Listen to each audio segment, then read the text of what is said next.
What's going on, y'all? Thanks for checking in with Callie. Please like, subscribe if you haven't. So where we are now, the Clippers definitely, with the way things are currently, the Clippers still have the capability of pulling off a trade before the season starts, going into training camp. So with that being said, the Clippers do have some options out there in regards to what they're trying to do. Now, me personally, from what I'm seeing, you look at this offseason, you look at the pieces that they acquired. The Clippers are really trying to become this defensive guru type team that I think they always wanted to be. They're just doing it in a different form or fashion with less star power.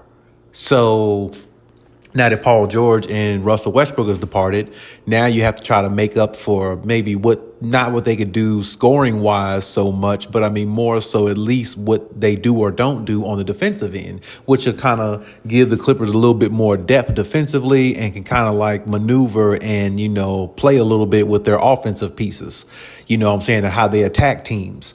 So one of the, you got a bunch of names out there, you got Dorian Finney-Smith, Cam Johnson. I mean, the Clippers have definitely some options out there. You got Bruce Brown is out there on Toronto. Larry Nance Jr. is out there. I believe he's on the Hawks.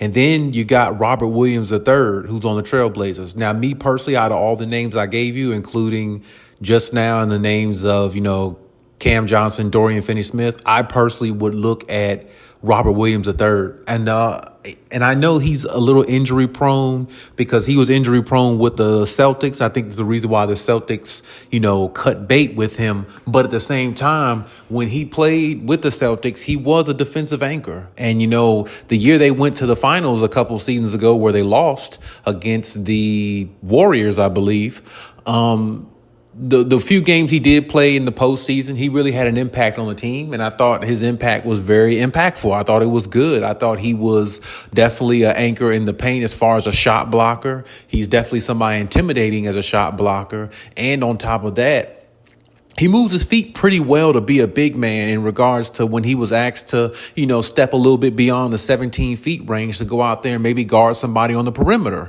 So with that being said, he definitely will add value to a team like the Clippers, especially with, Zubac being inconsistent and things like that. It'll make Zubac's job a lot easier if they had somebody like him. So if I were the Clippers, out of all the names I named, personally, I definitely would look into Robert Williams III, though. I mean, even though he is injury prone, but it can't be no different or no worse than the situation you're already in with your star players being injury prone. Basically, now that PG's gone, I can still say star players because James Harden's had injuries too, but not on the Clippers. But he has been known to be injury prone a little bit himself, but not as much.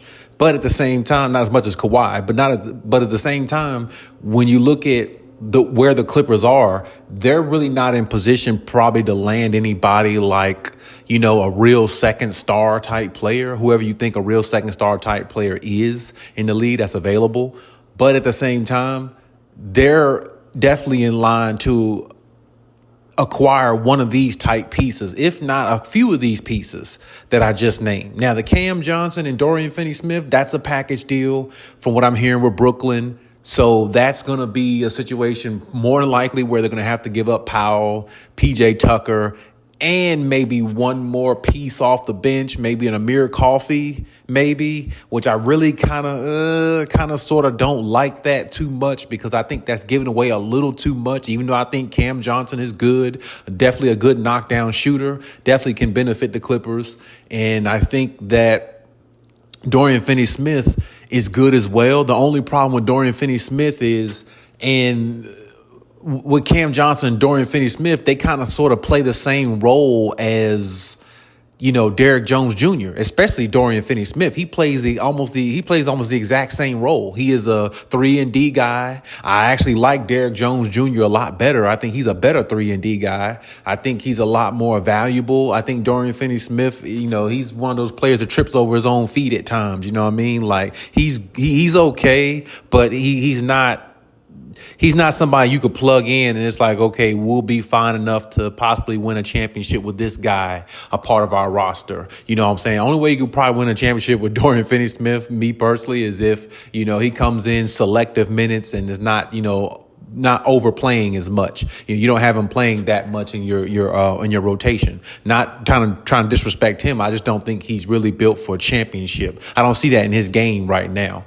But I mean, I think that really might kind of sort of that one is probably the more feasible to probably actually happen. But at the same time, I don't think it's the most logical one. And then when I think about Bruce Brown, Toronto is probably going to want a decent amount for Bruce Brown, knowing that he's won a championship just a few years removed from the Denver Nuggets, and he's very, very valuable. He's a guy, he's basically like a sixth man that can come off the bench and do kind of sort of what Norman Powell does, but play defense actually a little bit better. So when I think about that, that would be my second option if I were the Clippers, if they weren't able to land Robert Williams. I would definitely probably look into Bruce Brown because, like I said, he's a 3-and-D guy as well, but he also plays he plays better defense. He plays championship type defense. Plus, he's won a championship. That goes a long way. And on top of that, like I said, his demeanor, the way he carries himself and how he plays as a player, like when I see him on the court, he basically is all business, goes out there. He is a scrappy defender. He is pretty much everything the Clippers will want in a 6-man type role caliber type player, to me. And he can even be put in the starting lineup as well. But I'm just saying, if I were them, I have him come off the bench, maybe six-man role, because he can come in and, he can play his 3-and-D role, shoot, provide a little bit of offense, play really good defense. And, players like that who's won championships, I always tell you guys, players like that have a high IQ for basketball. Bruce Brown has a high IQ for basketball, more than what people might even give him credit for. So that's why I definitely would look into him specifically. Me personally, you can talk about Larry Nance and, you can throw him in there, but I don't really think Larry Nance is even worth discussing. I don't really see why they would even need somebody like him. I mean, he's basically a younger version of Nicholas Batum. Or maybe not even a younger version of him, but he has a lot of leaping ability, jumping ability, but that's not going to win championships. So, I mean, I don't even want to disrespect, Batum like that. But regardless, I don't even think we should even mention him. I mean, maybe if somebody thinks that, he can, come on the Clippers and give him an extra body or something, cool. But he's definitely not going to move the needle for me, or not most people, I don't think.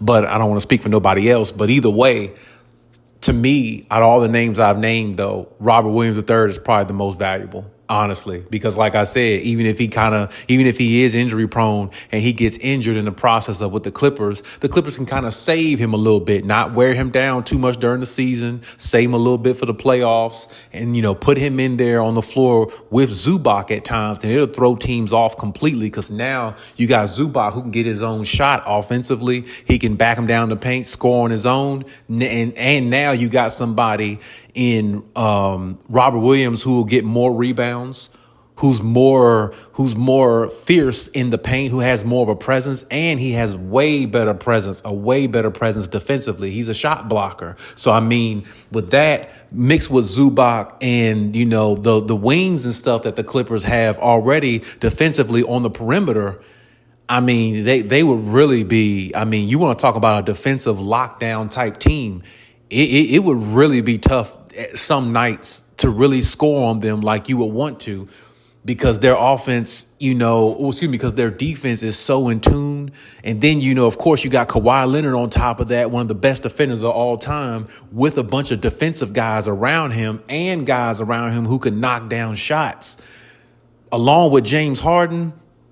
I mean, wow, that, like I said, that would be a pretty good, situation out of all. That's why I said out of all the names, I think Robert Williams is definitely in the forefront, especially. I definitely would put Bruce Brown up there.